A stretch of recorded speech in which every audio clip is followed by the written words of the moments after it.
The others would also join. As someone was writing in the comments last night, in the feedback sheet, that one of the recommendations is to start a bit later because the person wants to sleep more. And I was thinking about myself, I also want to sleep more.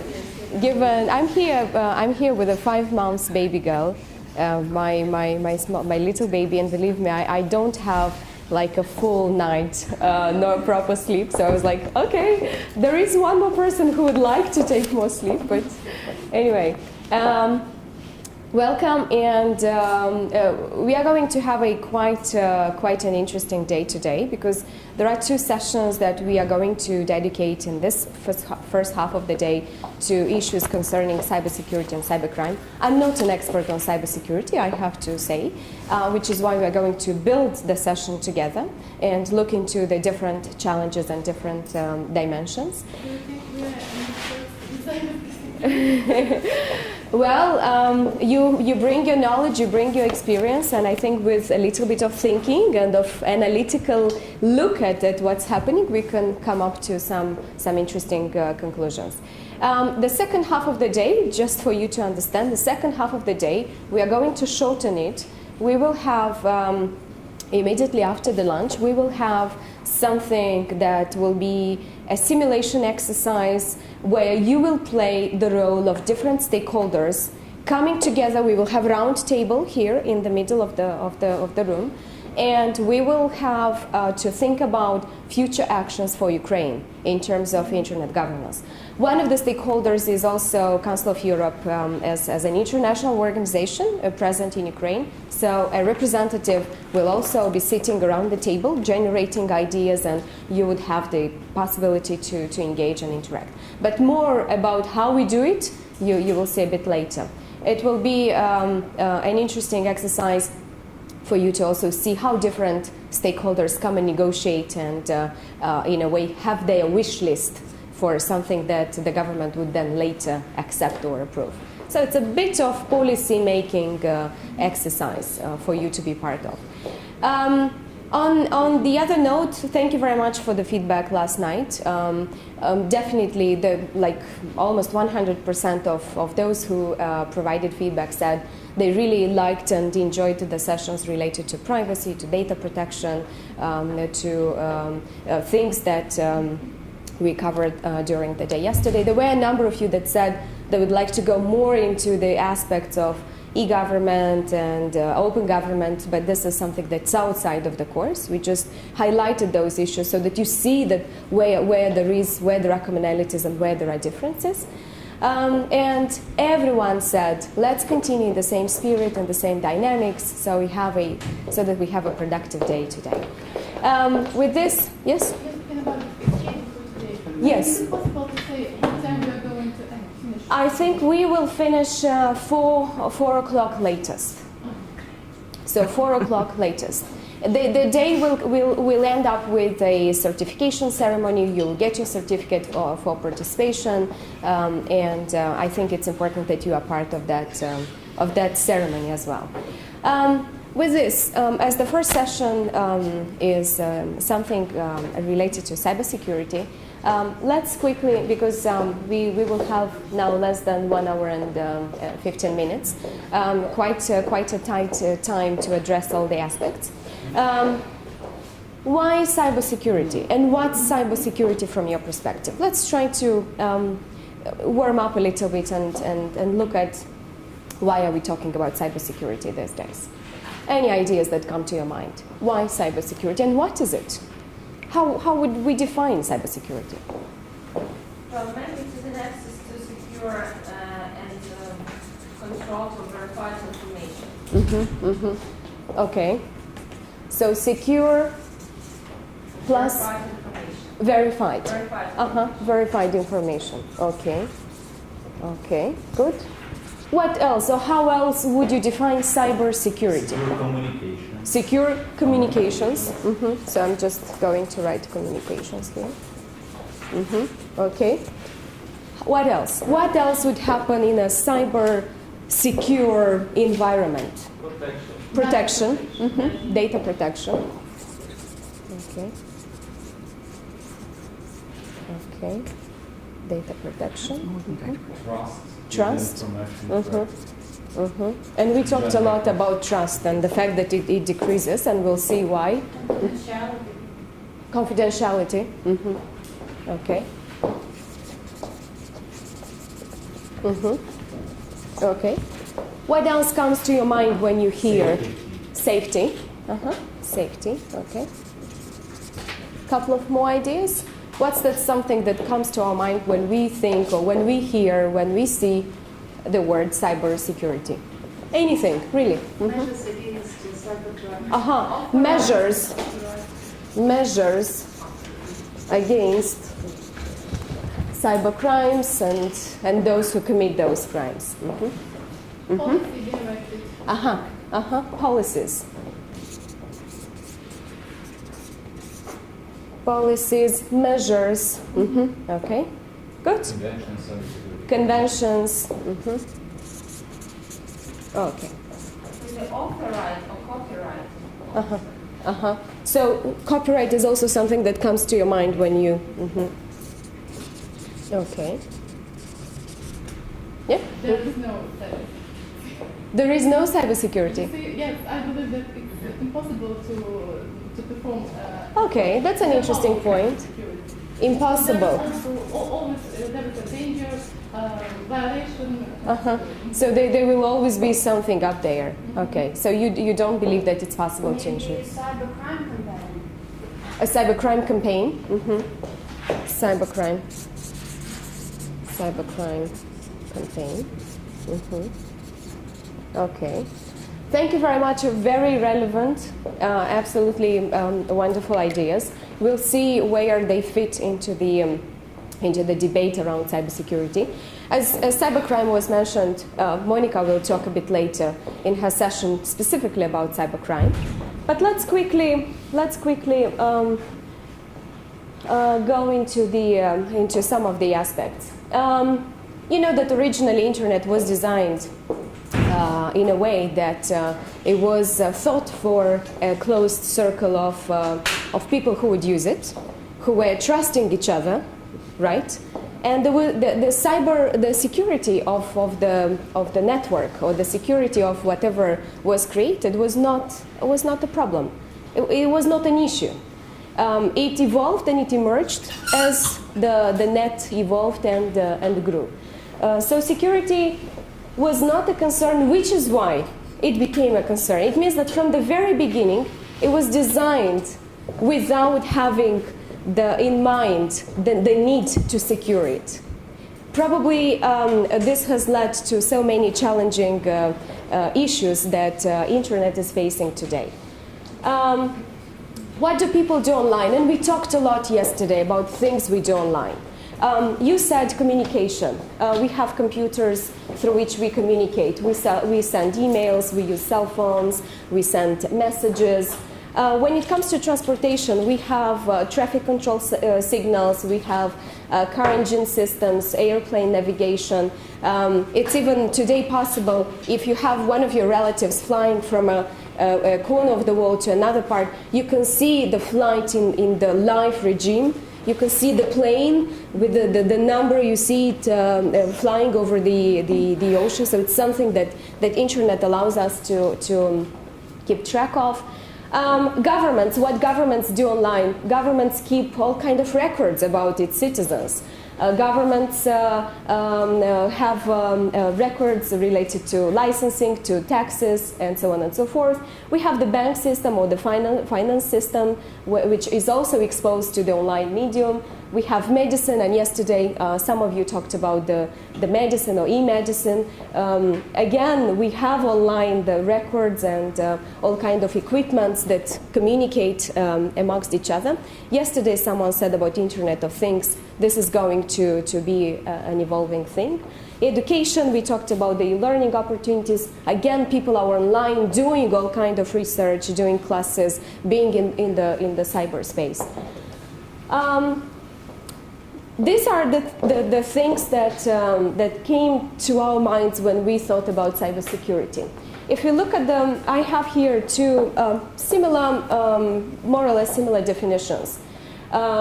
Cybersecurity is defined as the body of technologies, processes, and practices designed to protect networks, computers, programs, and data from attack, damage, or unauthorized. We have data here. We have communication networks, attacks, damage. So these are the key words that are also part of what we have just generated. And there is another definition. Cybersecurity is referred to as an information technology. Security focuses on protecting our computers, networks, programs, data, and so on and so forth. Involves protecting the informations and systems we rely on every day.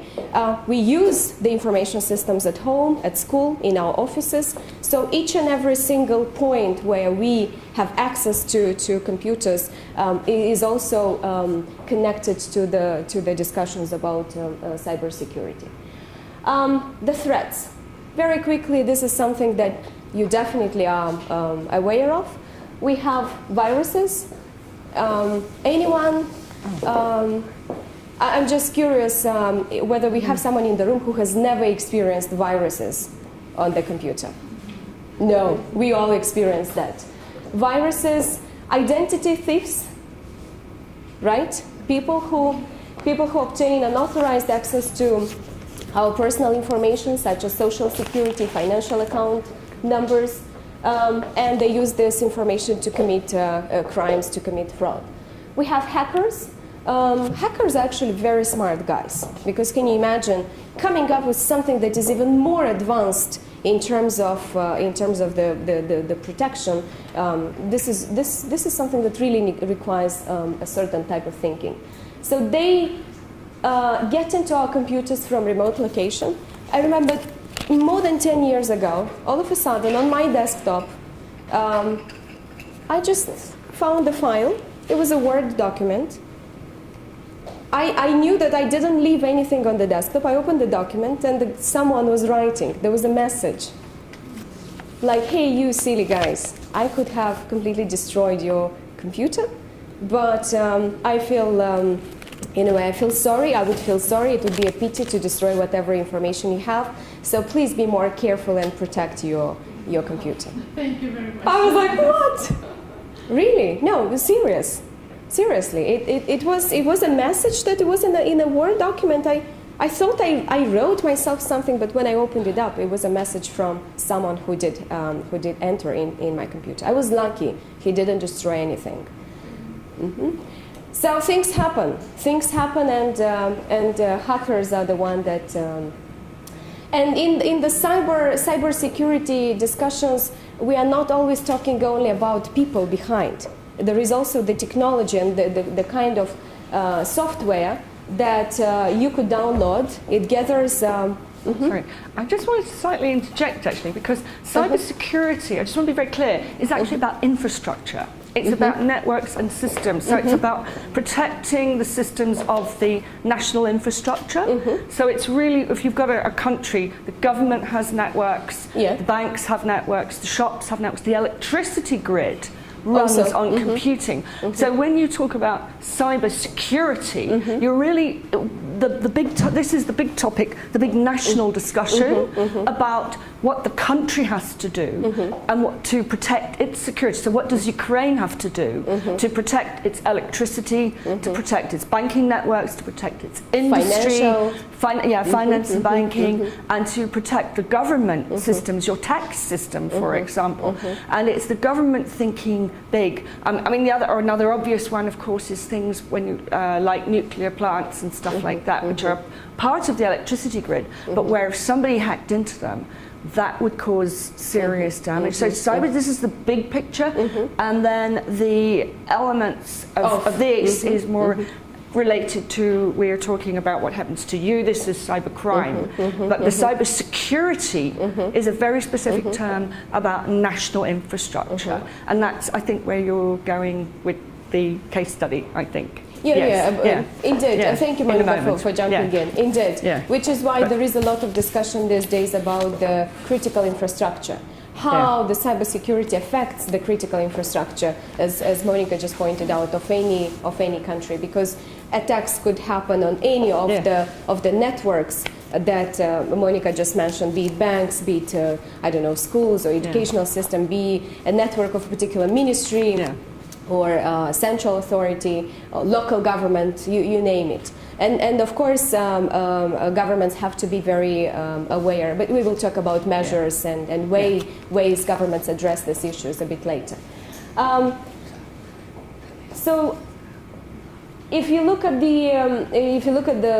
some of the statistics, and this is also common to Monica would probably also cover in her session.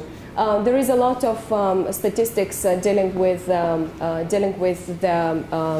negative effects of the frauds and of the crimes that happen in the cyberspace. However, I'm not going to go through all of them. It's interesting enough that just if you look at the last ones, like 28% of the passwords are breakable in 15 seconds.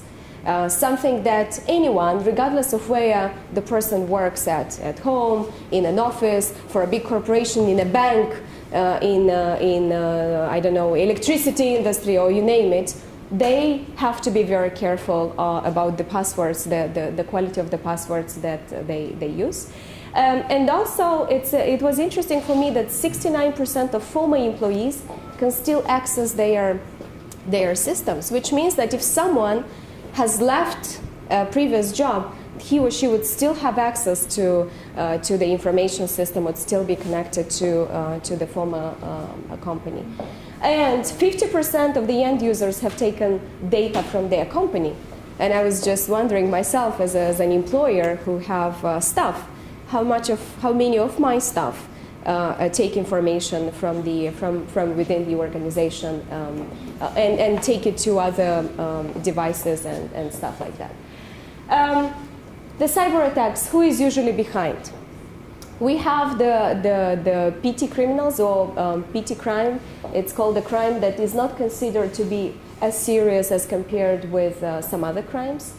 The organized crimes and the governments are behind the cyber attacks. Interestingly enough, as someone was saying, today we are not safe because our neighbors, or our closest neighbors, are in the cyberspace. And when we refer to the neighbors, we also refer to the governments. So if as a territory we have some specific neighbors to the left, to the right, to the west, to the east, in the cyberspace, we are all neighbors, right? Governments, companies, we are all so close to each other, which means that the bridge to one another is so close. What are they looking for? What are these, I don't know, actors looking for? They want to make a point, they want to make money, and they want to either support or be for against geopolitical conflict, something that you here in Ukraine, we in Moldova are witnessing throughout the past years. And they want to pursue national intelligence objectives. So in terms of the money, there was an interesting research, and there was an interview with one of the biggest thefts,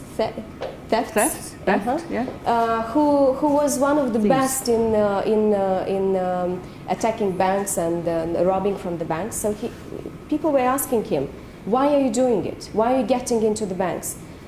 Is it for the money? Because you did it so many times and it was so difficult to catch you. I said, no, I wasn't doing it for the money.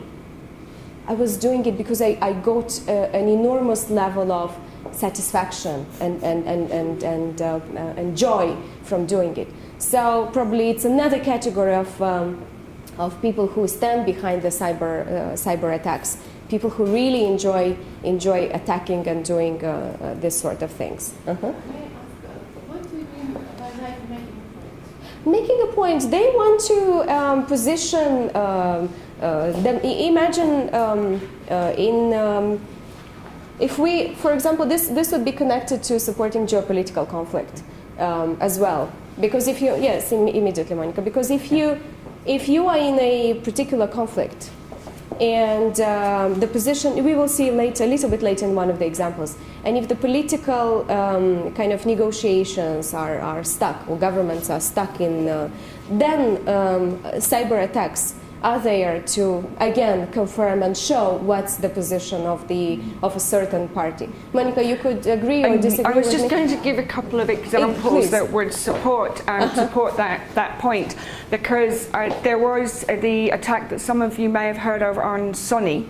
The company. It's right there. I have you got Sony as well? I because that there. was partly about making a point. Let's quickly look at the... And there have also been attacks on the entertainment industry websites by certain hackers who opposed the viewpoint that of the entertainment industries. You know, we've talked yesterday about how they want to block websites and they wanted to cut people off the internet. Well, there were some hackers that didn't like that, so just to make a point, they attacked the websites of these lobbying organizations. So they're a case. Thanks, Monica, for this. Indeed, I have a number of examples, a couple of examples, really interesting ones and emerging ones. I mean, they were really recent.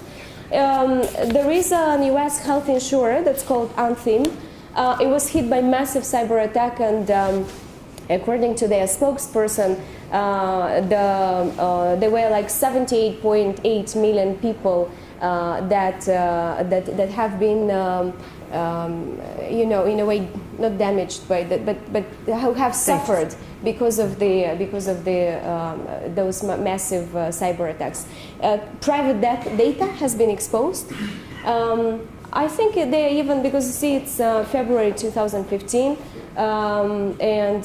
It was about stealing the personal information regarding to the current and former customers and staff of a number of U.S. healthy insurance companies. So it's a really sensitive thing, because in the news I was looking last night. In the news, they are still recovering from it, and as a company itself, it has lost a lot because of the leaking of this information. Another very dominant, recent dominant cyber attacks, critical cyber attacks. Again, speaking about France, there were like 19,000 websites, French websites, which were under attack in France. I don't see the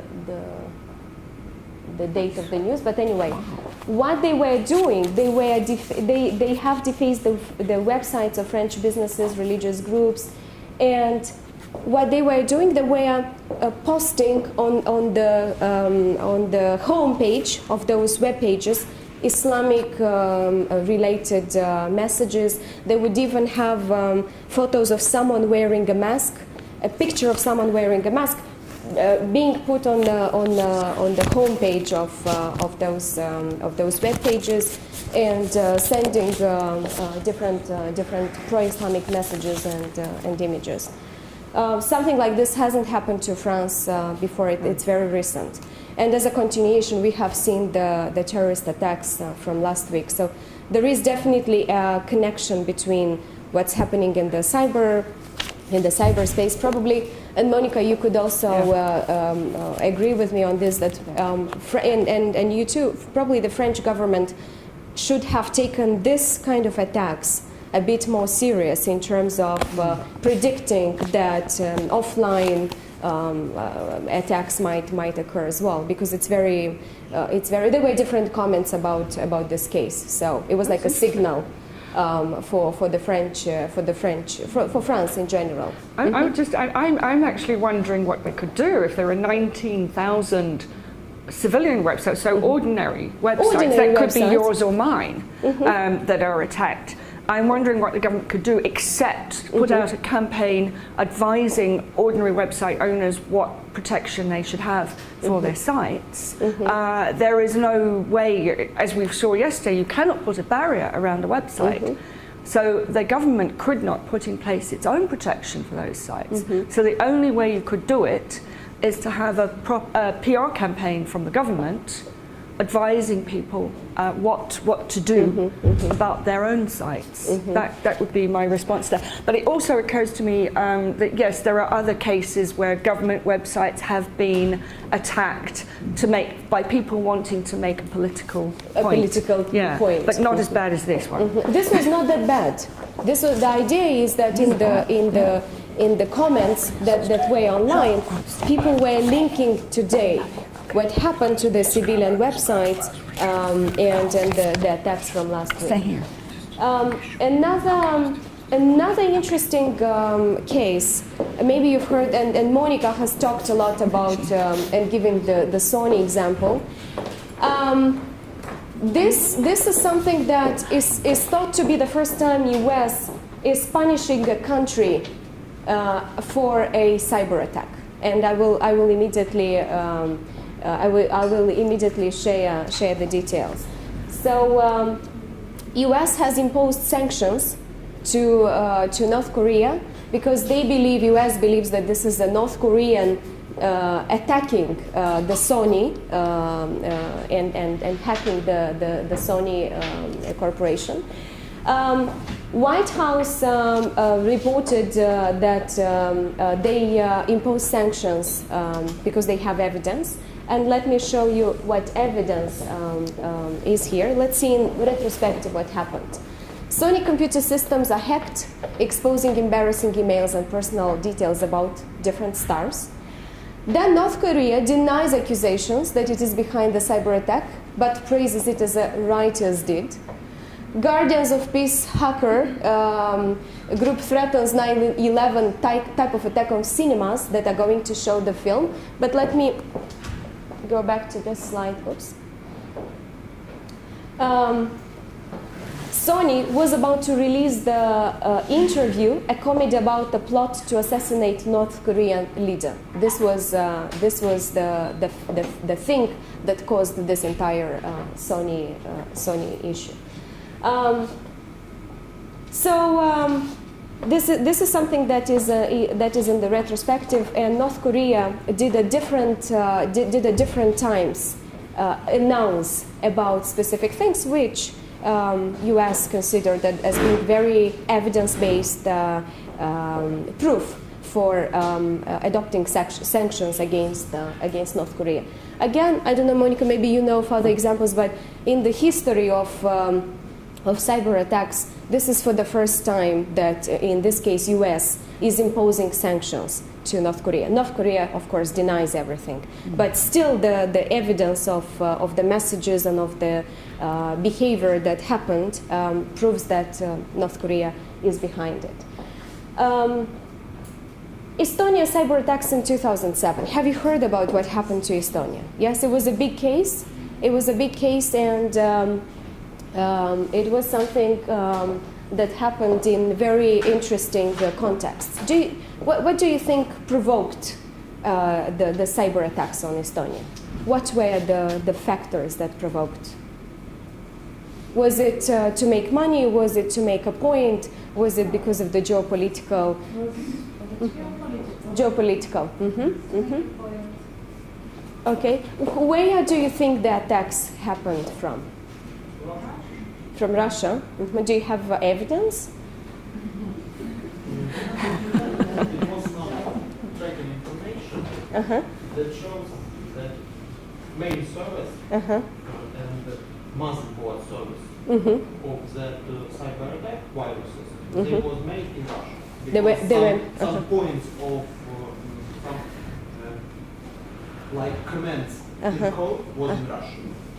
Was in Russian. I have different a different location other than Russia, but I would like to challenge you to think more about where, from where the attacks happened. It was not Russia. This is at least according to the reports I had access to. Any idea? Indeed, Russia is behind, but they used, probably one of the reasons they create the mini Russias around the former Soviet states, probably.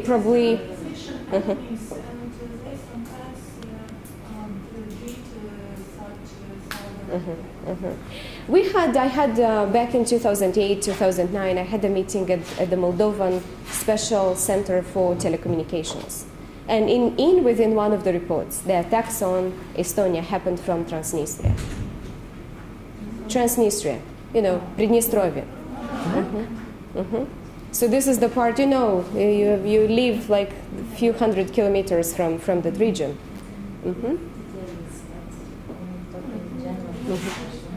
Yes, I know. Of course, it was behind. But the thing is how strategically it chose a point, geographical point to commit the attacks from, because that's a region that is not a state, is not an independent country.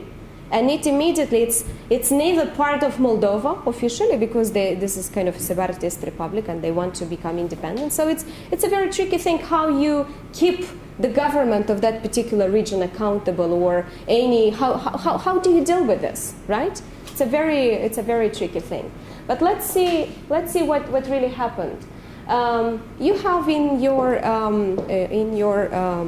handbook. Let's open the handbook and really go to the Estonian cyber attacks and Estonian case. It's on. Let me see. 94.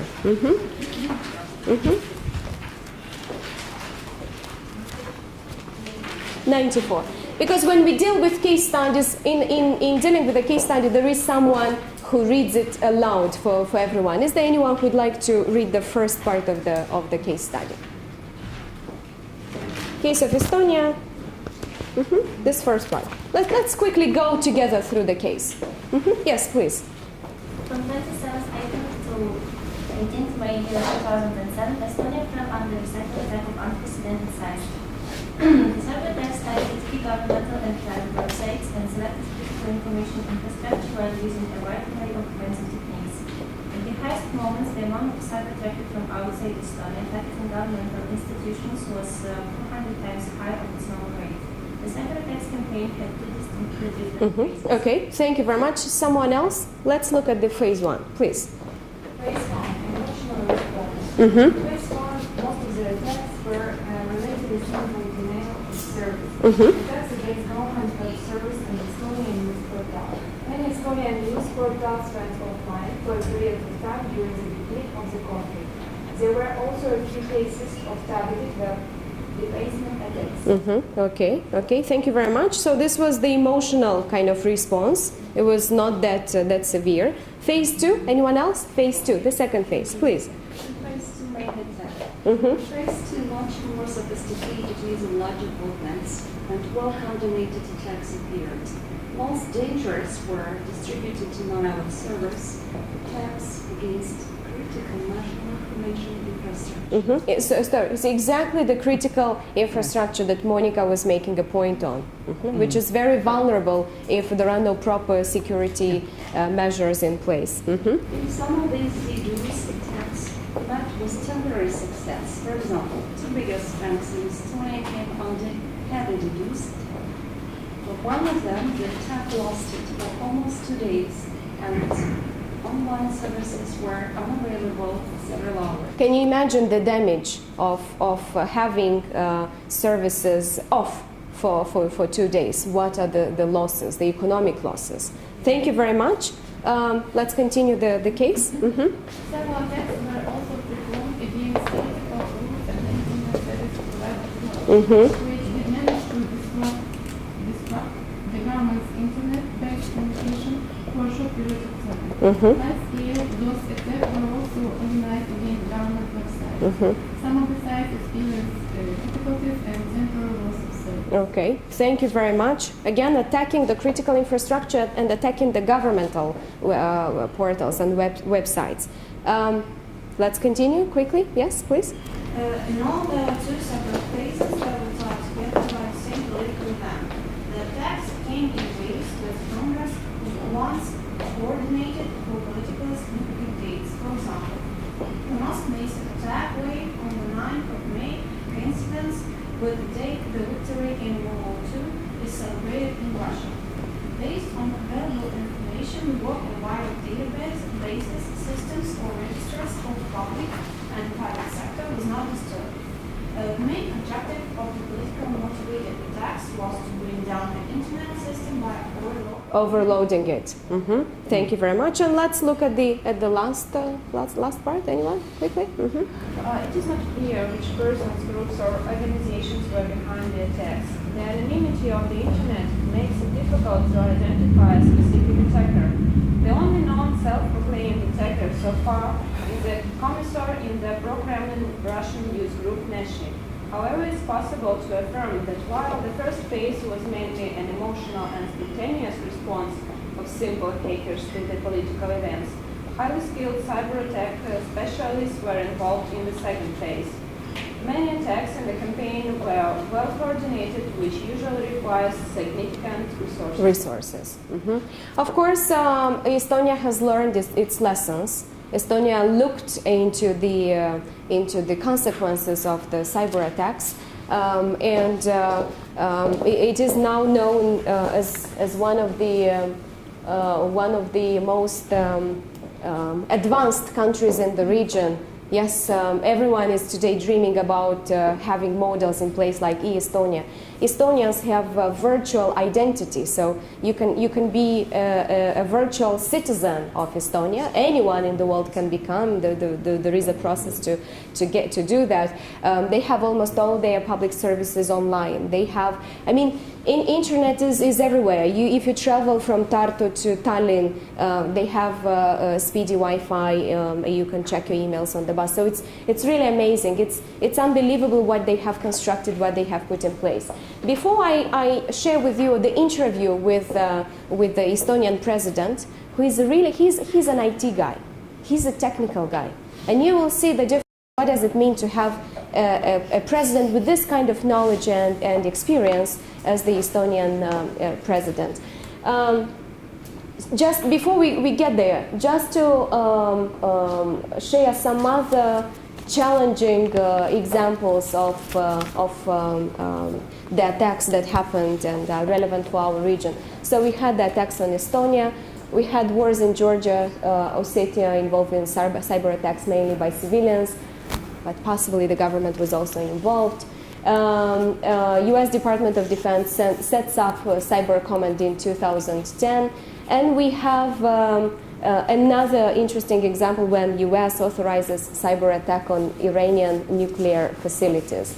So cyber warfare is another kind of phenomena that's taking place, because as mentioned before, this is either to make a point or this is to sort out some geopolitical issues. Let's go to the Estonian president. Let's see what they have learned from the attacks. How are they? Sorry, just a second. Very quick.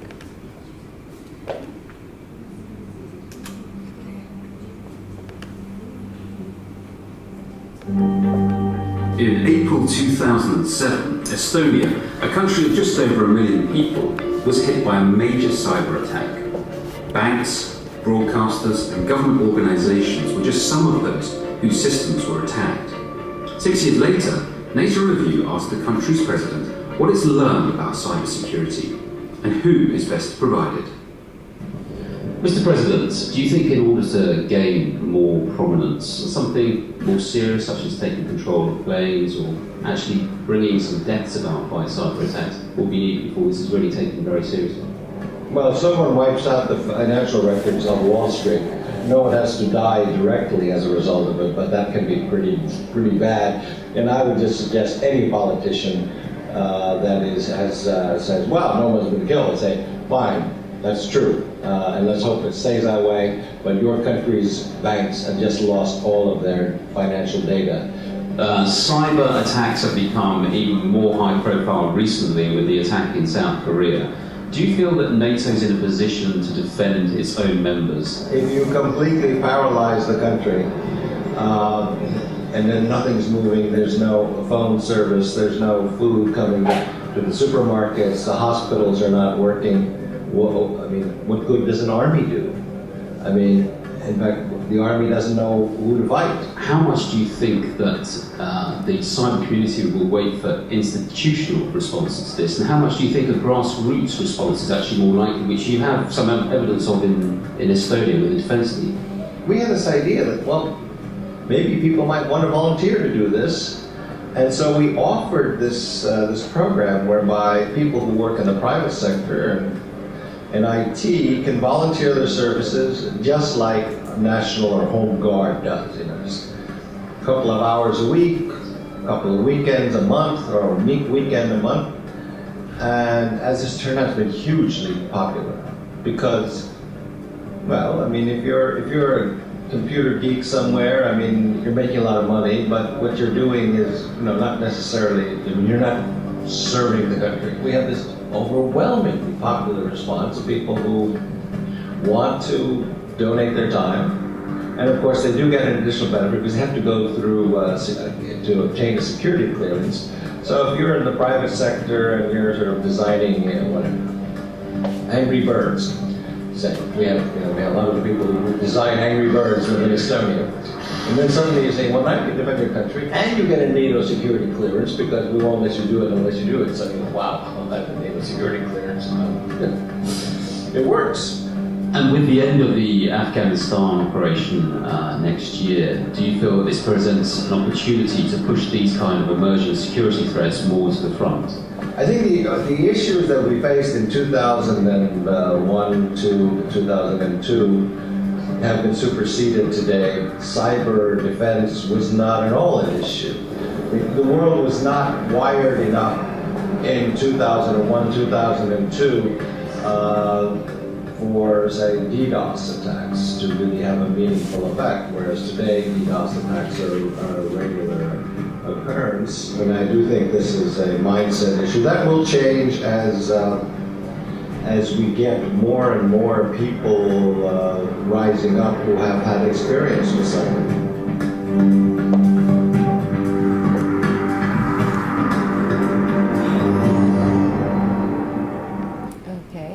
I'm just wondering, imagine a challenging situation like this happens to Ukraine. What would be the message of the Ukrainian president? What would be the reflections of the Ukrainian president? I wanted to talk for 2 minutes, like you sit in pairs, and let's just put ourselves in the position of the Ukrainian president and try to imagine that something like this might happen. What would be the reaction of the Ukrainian president? Here, two or three? Okay, let's see some immediate thoughts. I know that our president wouldn't be able to say a word about this, the current president, really. Anywhere, he would be like grumbling something, nothing clear, and this would annoy me as a citizen, as someone who's using the net, as someone who is actively using the online space, as an organization, as a legal entity, because I run an organization. I would be very frustrated because I keep my accounts in the bank, because we run through the e-payment systems, we do online payments, different transfers, and cooperate online with different organizations. So I would be really frustrated with our president not giving an answer or not having a position on that. Ukraine, I'm sure Ukraine would have a position about that. Let's hear some thoughts. The country is so big. Come on, Estonia is hardly 1 million, and it's not Ukraine. The country is so big, but the country is so young, and we are not skilled enough. But I think that our president used to do something like, "Oh, United Nations, help us! European Union, help us! NATO, please help us! We have a problem with cyber attacks. We do not know how to manage it. Please help us." Okay, so there would be, which is still fine. So there would be a call for support from the key partners, key players in the global. On the other hand, we here in Ukraine have a really good specialist in IT technology. In IT technology. They are working in United States. They're working in other countries in the world. Same about us. We have very many skillful workforce in the IT sector who is outside the country, actually, not serving the country and doing the work within the country. Okay, thank you very much for this point. Actually, I think if we compare Estonia with Ukraine, for example, kind of cyber attacks, we're talking about Estonia government, which is completely computerized, and it's one of the leading countries in the sphere of, for example, e-governance. And Ukraine, I think that actually the center is the only, the capital, for example, is the only most vulnerable part of Ukraine, and only the big companies which are in the sphere of some IT technologies and which are some somehow connected with the by links with European, maybe, some satellites. Yeah, they will be the initiators of some reaction from our government. Okay. This will really provoke our president to somehow interact with that big players in business, for example, or in banking systems, or some. But I think that the government itself is not as vulnerable as, for example, in Estonia. It's my opinion. Okay? So somehow, from the part of the government and Ukrainian power, it will be a kind of reaction. I'm deeply concerned, and that's all. But the fact is that the points which will be attacked and really threatened is the big business and big players which make money. I see. So, wait, probably you wanted to say that Ukrainian government is much more vulnerable than the Estonian one. Is this what you wanted to say? Somehow, yes. It's vulnerable because it's unprotected and it doesn't have enough competence to combat these threats. And Estonia is really vulnerable because the web of the connections is very wide. And attacking one of the points will attack the whole system. And in Ukraine, it's somehow separated. I see what you mean. Okay, so a different levels of. Okay, an interesting point. Thank you very much. Let's take one comment here. Ukrainian government less ready to respond to this cyber attacks and the threats, because technically I think Ukrainian authorities, government institutions not ready to respond to cyber attacks, and likely it's general task. How to say? Will respond. Private sector will respond to cyber attack.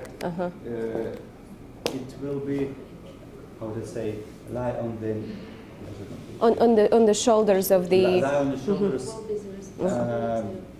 on the ISPs, private ISPs, and they own the technical staff of these ISPs will respond this attacks. And okay. Because the problem is we should more deeply understand the problems that can be. And last few years on a government level, we, as you know, we only talk that yes, it's important, and we only talk, but nothing what we do. We should 5 years ago implement such good, very special equipment to respond to cyber attacks. I see. Cyber attacks and other attacks. For example, DDoS attacks, some APT attacks, advanced persistent threats, special organized attacks. But just now, our government not ready to respond. And this is I'm really curious because when a country like Ukraine, given the geopolitical situation, and Moldova as well, when we are in a real conflict, in a war with a neighboring state, which is Russia, we really have to be thinking about protecting both the borders and the integrity of the country, as well as the borders, the virtual borders, and protect the critical infrastructure, because it could be attacked at any time, at any point. And Estonia's case is definitely showing and teaching us all a lesson in this regard. One more point on. On the other hand, we are talking about that Ukraine has low level of cybersecurity, but on the beginning of Euromaidan, everybody must remember we had a large DDoS attack on government websites. They were not functioning properly for more than a week. For more than a week? Yeah. Oh gosh. 99% of citizens cannot notice that. I see. Well. And the reaction of our president and government was nobody noticed that. We don't need high level of cybersecurity. Even biggest banks in Ukraine have drastically better cybersecurity systems than government institutions. So currently we have a problem. I remember that. For government, it's not a problem at all because almost nobody noticed that. We were looking for news about what's happening in Ukraine, and we were accessing web pages. And I do remember a day or two when I was when I was looking at the key portals, and they were like, it's out of order, it's out of service. But then I never checked. I didn't know that it was like for more than a week, because we would. A week for the attack, but it was no result. I see. Nobody noticed. Different kind of attacks. It was working, there were some problems with misinformation. Exactly, placing. Yeah, we were also assuming that there would be hacking, there would be attacks on the governmental portals, and wrong information, misleading information would be posted by, given the circumstances, would be posted on the governmental portals. Okay, so what I'm hearing out is that there is a low level of awareness regarding the need for a more stable or more strengthened cybersecurity approach. Different countries have different approaches. Different organizations adopt different strategies. So cybersecurity happens at different levels. Let me quickly take you through some of the examples. I'm not going to stop at the key terms. You will have these presentations, and you will be able to get back to them. Measures that need to be taken into consideration in designing cybersecurity interventions. National cybersecurity strategy and framework. I was just wondering, does Ukraine have a national cybersecurity strategy? Not yet. Because I was Googling for it, and We try to create such Mhm. strategy, but in reality we don't have. Our National Strategy Institute create a project of national cybersecurity, but they only discuss this project. 3 years, 3 years, they discuss. Because having at least a framework at the national level in the area of cybersecurity is crucial. Even if countries like Jamaica, I searched for different examples, and of course Nordic countries have it, the developed world has strategies and frameworks and approaches. But when I found that even Jamaica has a wonderful cybersecurity strategy in place, describing very, very nicely all the key priorities, policy priorities, having a very clear action plan for implementation, was amazing. We have recommendations, we have structure, we have terms, but our government maybe don't want to see. Okay. Well, Moldova doesn't have a cybersecurity strategy either. We don't have it. It was the initiative of the NGOs, non-governmental organizations, to push for co-creating of a national strategy. We are still far from having it finalized. I know there are different actors working, Ministry of ICT, different NGOs, exactly like here, and they are trying to bring the different pieces together, still not finalized. Developing cyber profession, doing more training and research is considered among the top priorities that any country has to think of. I'll share one example a little bit later. Workforce transformation, operational and leadership. What does it mean? At the workplace, any owner of big companies, any service provider, any employer has to have strategies in place at the workplace. How to protect the network, the infrastructure of a particular company, how to train employees to use the cyberspace. You probably often see there are employees who come to the office with their own laptop. I see a tendency these days. So you go to an office and you're not necessarily given a desk with a connected computer. People come with their own laptops, they do what they do, they go back home, they report, they send you files, and what do you think are the vulnerabilities of this kind of approach? You know, when you have employees, imagine you work in a bank, this is a different story. Banks have secured operations, but we are talking about smaller or medium enterprises who don't have the capacity to put in place really expensive infrastructure and secure networks. What are the vulnerabilities when we allow our staff to come with their own? Mm-hmm.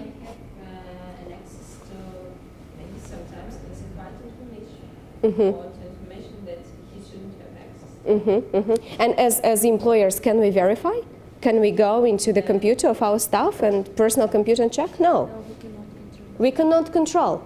Which is one of the things which is really what the employers have to take into account. Have very proper policies at the workplace in terms of securing the network. Information sharing. Someone was saying that if something like Estonian cyber attacks would happen, it's important to have a campaign. It's important to talk about it. It's important to share so that further attacks are in a way prevented.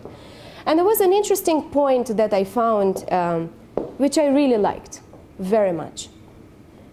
Penalize broken software and reward good software. In the end of the day, why are we having cyber attacks? Because someone has designed the software in a way that it could be attacked.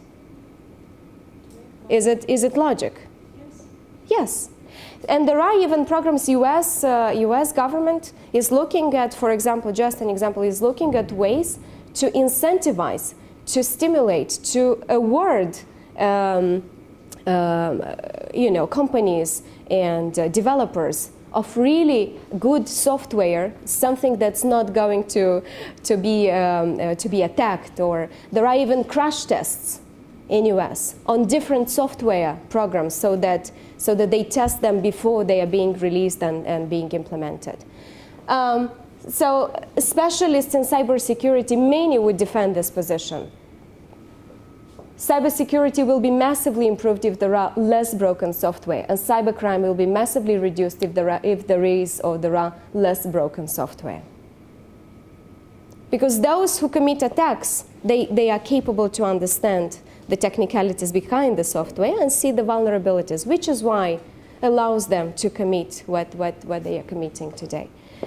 Some examples of national cybersecurity strategies. Stop, Think, Connect is a huge program in US, for example, that challenges Americans to be more careful about practicing safe online habits and encourage them to view internet as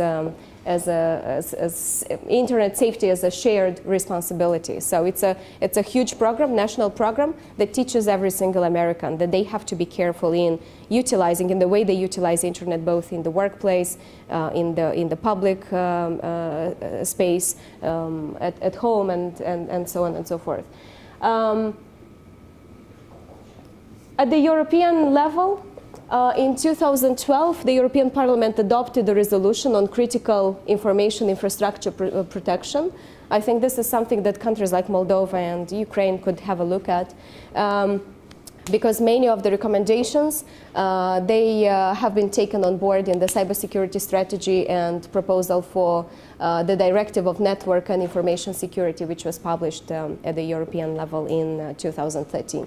So this is something that exists at the European level. European Union has the digital Europe. There is a huge strategy on digital Europe, which also has 14 actions to improve cybersecurity readiness. And it also includes creating of a well-functioning network of CERTs, computer emergency response teams, at national level. You have a CERT team, in Ukraine, indeed. Oh, sorry? One team? One team, you have it here. We also have it in Moldova. Probably their role in campaigning, in being more engaged in the discussions, coming up and probably finalizing the cybersecurity strategy. I see them as also playing a crucial role. Council of Europe has also, and you know well about, it has the Convention on Cybercrime, which entered into force in 2004, but Monica will probably talk about it more in the cybercrime session. IETU is also playing an important role in the global cybersecurity agenda. It moved beyond strictly technical aspects. It launched the cybersecurity agenda, something that the governments are part of whenever there is a gathering of the governments at the ITU. This is one of the subjects for discussion. Commonwealth Cybercrime Initiative, Monica will probably refer to it in her session, but it's a program of the Secretariat of the Commonwealth countries. Our countries are not part of the Commonwealth, but still it is an important program. Launched back to 2005, showing and telling us about the importance of the agenda. This is just an example of how in Texas, for example, cybersecurity is being addressed at the educational level. You see at different levels, at different stages, you see what kind of programs, what kind of curriculum they have in place. And I think it's amazing. Again, it's not by accident that US has this national program on Stop, Think, Connect, and a lot of educational initiatives at different levels. Do you have a cybersecurity course or curriculum in the schools, for example? Does Ukraine have at the general school? No. You know, imagine I'm 10 years old at the university, but prior to the university, because we have a lot of users in it. No, okay. So it's maybe something to think about, because we teach informatics. In Moldova, we teach informatics, which is very often considered such a boring and such a useless discipline, because it teaches Pascal and all kind of programming stuff, which kids never understand. Instead of teaching those things, we often came up with proposals to the Ministry of Education to review that kind of curricula and really make a course that would talk about cybersecurity, that would talk about cybercrimes, that would talk about all these issues which our kids, which our society is exposed to every day. So probably, I don't know how many years will pass till we will have something like this in our countries. Cross-border issue. When we talk about cybersecurity, cross-border issue comes into the discussion. And it is a very challenging aspect, because there are at least two dominant approaches to the cross-border issue. On one hand, we have countries that promote freedom of expression, democracy, e-participation, e-government. We have, online citizens, and so many nice initiatives. On one hand, right? On the other hand, we have countries that are interested to maintain control, like China, like Russia, which is why it's very challenging to come up with a unified vision on how the cross-border issues could be solved. One other important element relates to the discussions about having a universal or universalism approach. Like everyone would do exactly the same thing, like having the same rules, having the same principles applied for everyone. Do you think it's possible? Okay, we're just it's not possible, because countries are so different, priorities are so different, values are so different. Russia opts for restriction of for freedom of expression, all kind of basic human rights. On the other hand, we have countries that are open and are interested to support and to encourage. What do? Another approach that is often discussed is, let's leave countries do what they want.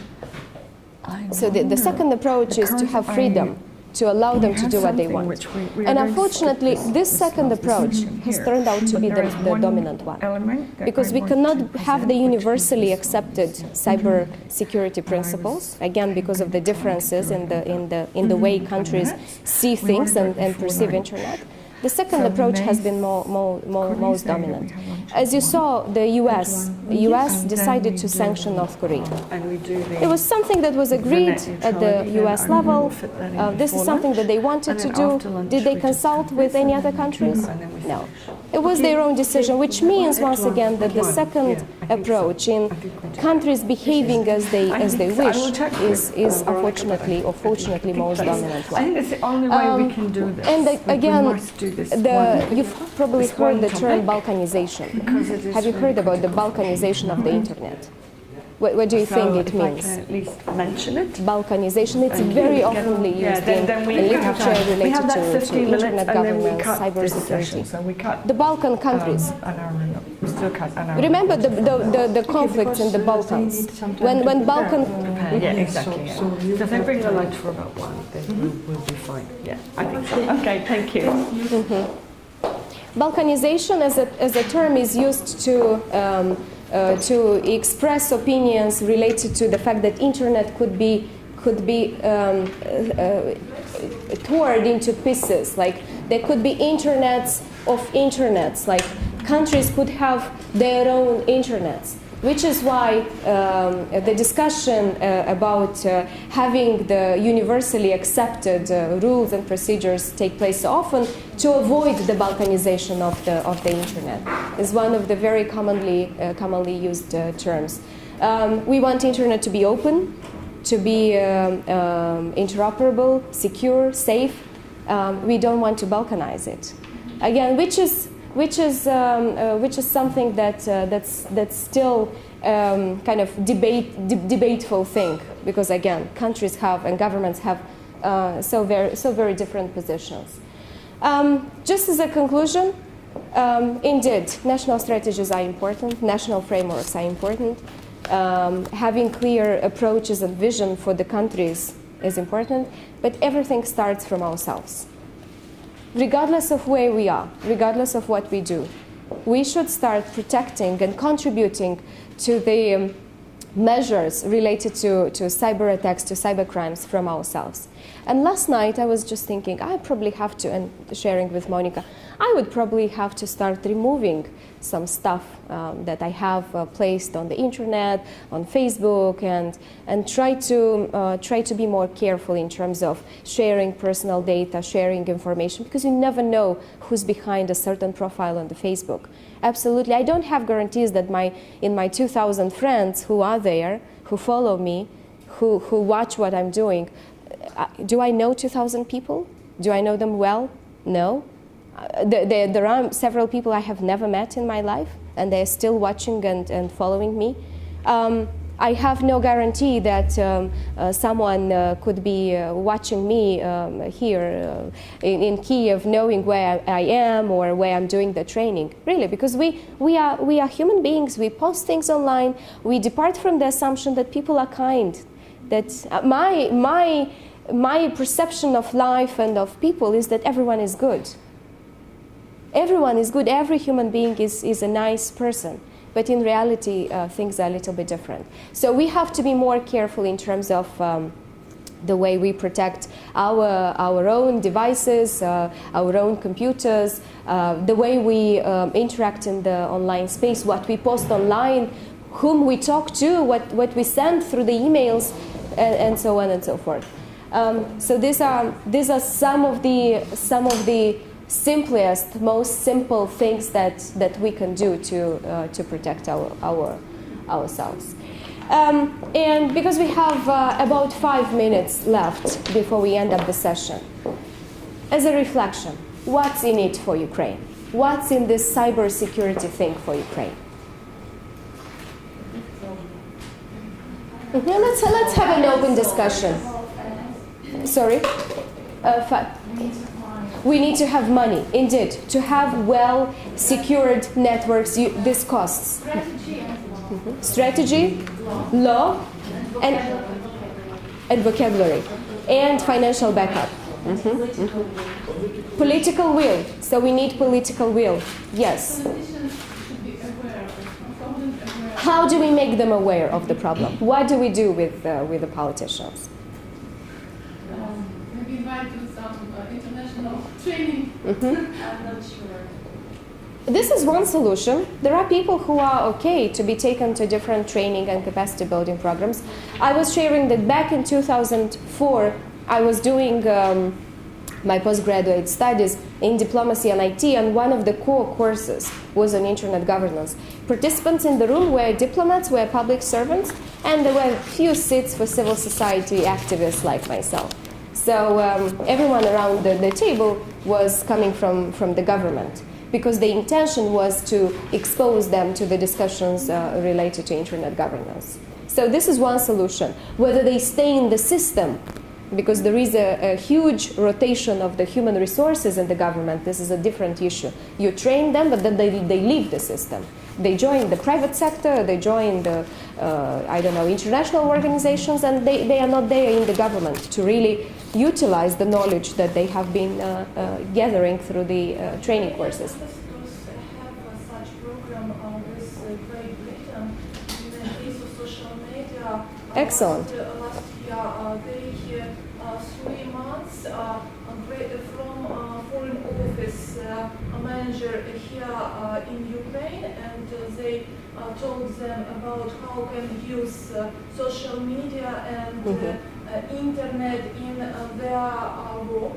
And then our ambassadors, but it was 5-6 person, and a minister and the minister, they went, they visit foreign office and have training in Concerning the social media, we invited in Moldova, the chief representative from Facebook to Moldova, Elizabeth, I don't remember exactly her last name now, but Elizabeth, who is responsible for our region, she spent a couple of days with the government representatives in Moldova. We had several meetings with donor community, and we spoke a lot about the way social media should be properly used. What are the challenges? How much you expose yourself as a public servant? What you say on behalf of the government? If you post something during your lunch break or coffee break, is it the official position of the government or it's your own position? So there was a lot of work being done with our public servants. We even developed a guide, which I can share with you through the email, a guide for public servants on how to use social media. Something that's adapted from the already existing guidebooks, but this is something our public servants have been trained in. Again, the challenge is that they leave. The young ones who participate in such trainings, they become so confident, they learn something new, they become more enthusiastic about doing something else, and they leave. And that's the challenge, how you really utilize the resources in a smart way, and you have people stay in the government. But when you're talking about increasing this awareness, information awareness among the public servants, to make the system work, first of all, we must receive the feedback from the society. But we can't in Ukraine, for example, we can't receive this feedback because the level of information awareness among the citizens is very low. It's extremely low. And we first of all, we should start from, for example, really from schools, from universities, to show this, what we're talking about, the points that we should start from ourselves. Really, when citizens give the request to these public servants, when we use these social networks, when we use these different information systems, we should start from the response from the society. Anyway, from the demand of these trainings among public servants, it really stops only among the public servants, and it doesn't receive the communication among lower levels and higher levels of the government. Which is why I shared with you last night about the Open Government Partnership, this global initiative. By the way, it was created in 2011. It was Obama who came to the UN General Assembly back in 2010, and he said that citizens around the world are having very, very low trust in the governments, and we should do something about it. So there was a call for the global community to think about a solution. What is that something that can be done at the country's level to improve a little bit, to redress the situation. In 2011, 8 governments, including UK, including US, Brazil, Mexico, Indonesia, Philippines, South Africa, Finland, came together and they said, we want to launch the Open Government Partnership. We want to launch an initiative, and if you as a government are interested to come in, to join, you have to commit to do a number of things. Access to information, engage citizens in decision-making processes, make all the information open data, put it online, make it available for the citizens, utilize the technology, the informational resources so that you empower your citizens. And every single country, once you join the club, we have 70 countries today, you have to produce national action plans on open government. And it's not that it's an action plan for 2 years. You produce the action plan, you have to consult the citizens, national level, local level, and then there is an independent research mechanism. There is an independent reporting mechanism. There is an independent reporter, evaluator, who comes to Ukraine and who checks the degree to which whatever the government committed to do has been accomplished or not. And today we have a number of challenging countries, like Azerbaijan is just one example, where it's part of the club. It wants to be part of the club where we have the open government leaders and champions. And if you look at what is happening in Azerbaijan in terms of human rights, it completely contradicts the entire agenda of openness, transparency, and citizen engagement.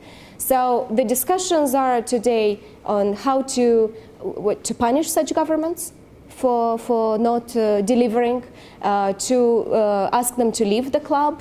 So Ukraine is in that position today that has the opportunity to come up with more practices and mechanisms for addressing this challenge that you talked about.